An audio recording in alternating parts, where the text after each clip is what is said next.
Hi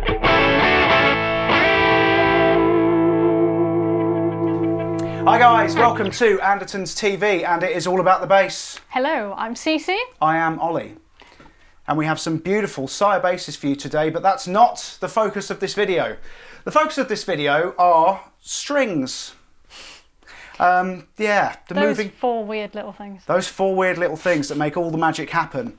They're the only moving part of the bass. And what do different string materials sound like? I know you've been asking for it and demanding this video, so we have been meticulous in providing this one for you. So what we have are four lovely Sire Marcus Miller Z3 basses. They are all in passive mode. You'll hear no preamps today. It's all about the bass, but just the strings on the bass. We have a dark glass combo amplifier, which we have left completely flat. We will not be changing any sound on the amplifier. You are hearing the DI. We are going to change nothing to do with the DI.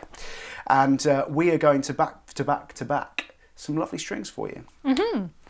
How often do you change them, Cece? Depends how much I've played. Probably not as often as I should. It's a common answer, that one, with bassists. Yeah. But they're expensive. They are. The bass strings are so much more expensive than guitar strings. They're like £30. Yes. Yeah. I mean, you'll get a good level set for about £25 will usually get you most things. But yeah, some of them go upwards way from that. And when you're spending that amount, you might want to hear, well, what's this going to do for my bass? Maybe there's something that in your bass that you would like to get, but as expensive as bass strings are, they're cheaper than pedals and new basses. Very so maybe true. we can get some more sounds out of these than we might not be expecting. What strings do we have, Ollie?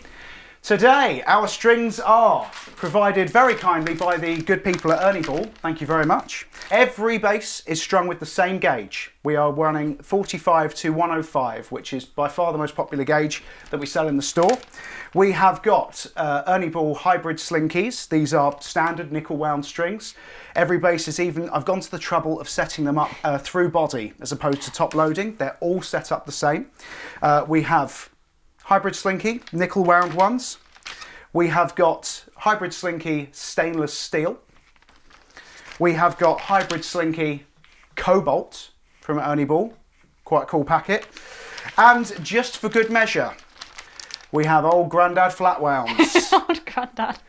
At 45 to 105, so not necessarily the same, sort of a different material, but obviously a very different style of string, and we're going to hear how that compares and what they do. And also, I love Ernie Ball's new package. I was just admiring that. Was not expecting that. It's nice, isn't it? That's like a lovely, like some 70s video VHS thing. It looks lovely. But we will get started with some lovely sounds and some standard nickel strings. Mm-hmm. Absolutely, so we are ready to go. If you want to skip to just very, very plain playing, very good playing, but plain sound bites, they will be at the end of this video.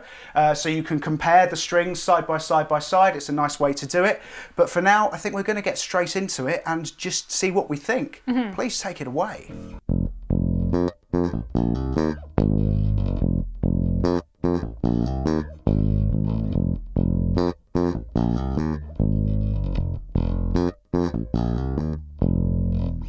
Nice. Like the sound of them, like the feel of them. Yeah, absolutely. They're very good strings, Ernie Ball. Well done. You probably know that from your sales. But yeah, that sounds like a really good Z3 MM style bass to me. I mean, I can imagine they're very versatile. I mean, this is what I use anyway, so... Right. This is home. Yeah, this is home. This is very familiar. I mean, they do the melodic stuff.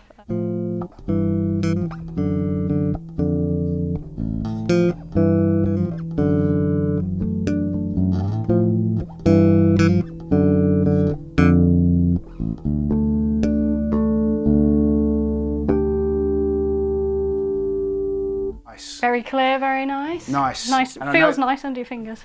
Good. Yeah. And I know this isn't about them at all, but that is a nice sounding amp. Yeah, that's lovely. Nice setup as well.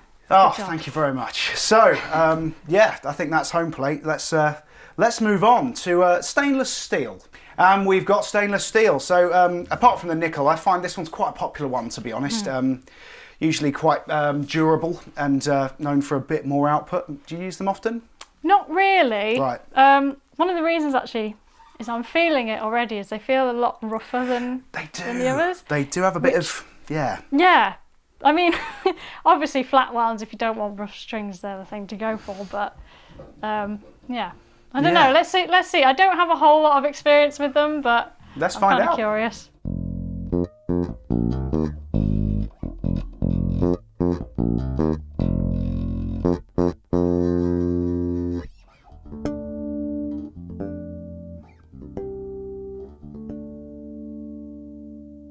That's quite. I feel on the lower notes, I'm hearing quite a bit more punch, and obviously that top end, the details in there, isn't there? Yeah. There's a lot of clarity, like when you're doing.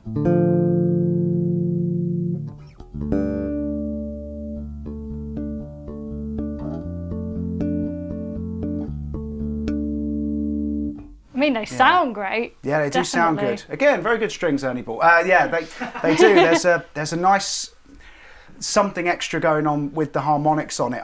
Maybe they're not quite as nuanced. Yeah. I might not be hearing as much of that sort of old school bottom end.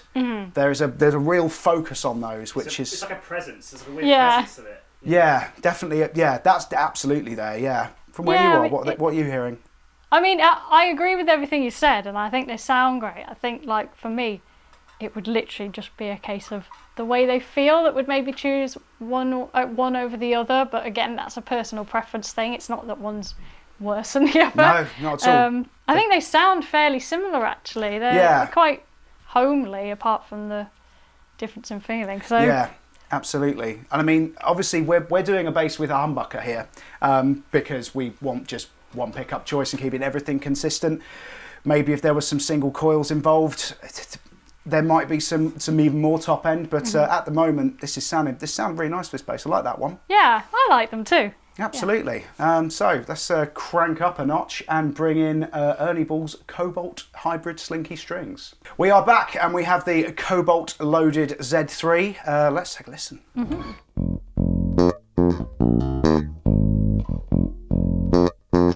Yeah, immediately Wow. that kicks out a lot. Yeah, that's a lot of output. And I felt like the stainless steel ones were focused. These are, the bottom end is, you can't get away from that. That's huge. Definitely. They've got a really zingy sound as well. Which the top's there. I'm always looking for that sound, so it's quite interesting. Yeah, especially with the humbuck as well. Yeah. So I'm curious. Like,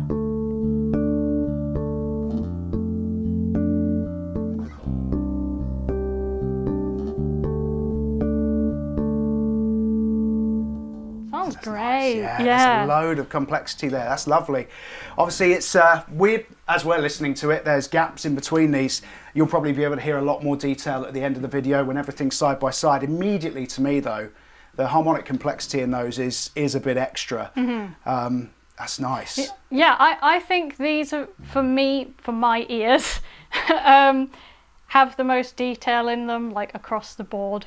Again, they feel a little bit rougher than anything else I've tried, but not as rough as these ones. They're not as rough as the stainless steel, no? So, I don't know, I might be a convert. I might end up trying some more of these. Yeah, well, it's definitely, I wouldn't say it's definitely not a vintage sound. I mean, I don't know how much Motown you'd get played in before you maybe got asked to change something on the amp with those strings. But yeah, especially for your type of thing, there's the complexity and the...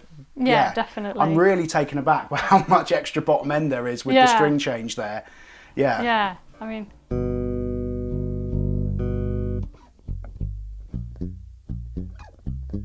I was just curious to know, like... Some strings, when you mute them, there's just nothing to it. Yeah. So I was kind of curious to know what happens. But you still get all that kind of detail in it. I mean, I don't know how it comes across when you're hearing it on the video, but in the room, like, you can still hear all the detail that's coming through. Yeah. There's loads of texture on fingerstyle. That's impressive. Well done again, Ernie Ball. It's really good strings again. I don't know why I was expecting anything else. It's almost like they're the same brand. Yeah, almost like they know what they're doing. Yeah, absolutely. So I think we should go complete opposite town now. Yeah. And talk about flats. Okay, so we're now strung on with the flats, and let's see what we've got.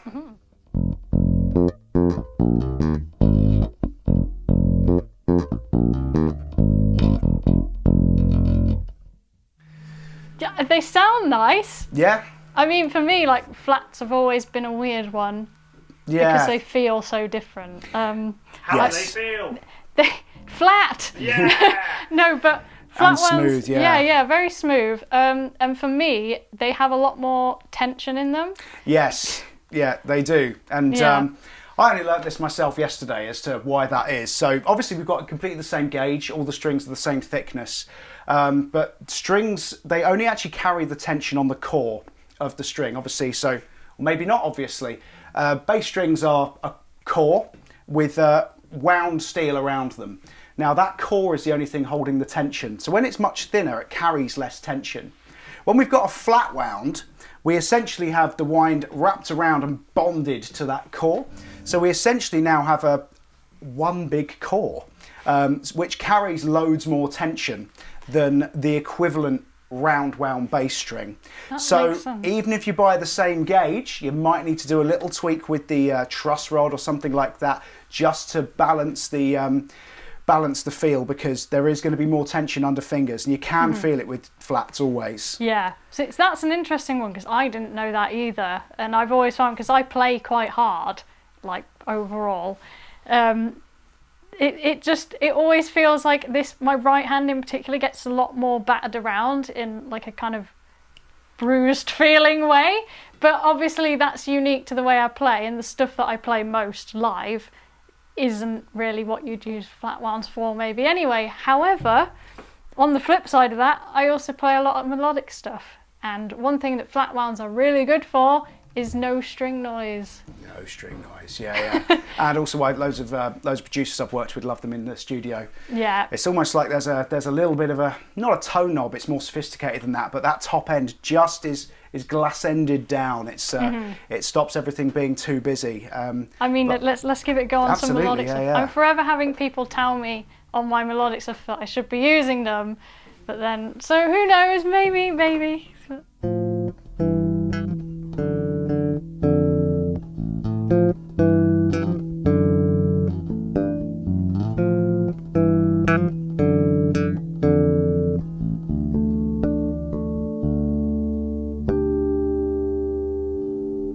I mean, obviously they feel very unfamiliar for me to play on. I know that might sound like such a minor thing to have changed. Yeah. But like, it's just that extra bit of tension and the weird flat feeling, and not having to take your hands off the strings when you move quite so much. It's the only moving part of what we're dealing with. It's the part that we're interacting with, and so many people don't cast as much thought on it. I mean, what we're hearing there, what I heard with the harmonics in that, they were a little bit more, they tend to meld into each other a little more. Obviously, it didn't quite have the detail of the nickel, and certainly not the cobalt.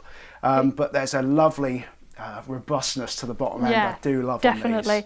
these. They've definitely got a lot of charm to them, and if that's the sort of thing that you'd be using them for anyway, you literally cannot go wrong. No. But yeah, I mean, they've still got a lot of that detail. It's just a lot smoother, which they sound how they feel. Yeah, flatter, smoother. Yeah. And do they sound more expensive though? And that's the other thing with flat wounds are, by their nature and how they're made, they do cost quite a bit more money. So whilst obviously always check online for the latest prices on the Andertons website, but in today's money, the nickel gauge is about sort of £25. We're looking sort of early 30s, mid 30s with the stainless steel and the cobalt. The flat wounds are closer to 60, so quite an investment for a set of strings. So it's a good thing they do sound good. Yeah, I mean, the other point is as well, obviously, if you're a fretless player or you're looking into playing a fretless bass, flat wounds are probably your best bet, so you're not cutting into the neck too much. But plus they sound great because you get that really slidey nature that fretlesses are so good for. So yeah, and there's an element of that on the bass. You know, if you've got a little bass for home recording or something like that, and you want that classic double bass sound. These, whilst £60 is still a pretty penny, it's less expensive than upright bass lessons and an upright bass. They all feel nice, and they've all got their own charms. So Yeah. I mean, which ones do you think suited the bass more? This particular bass, say a single humbucker styled. I think the hybrids really complemented it. Right, really the standard well. nickel. Yeah. I mean, that's most probably what the manufacturers are going to have in mind when they have these when they designed their basses. Yeah, I would tend to agree. Although perhaps if we had something a little bit more in your wheelhouse bass-wise, I'd be really fascinated to hear you with the Cobalts. Oh, definitely, and that extra harmonic content was really cool.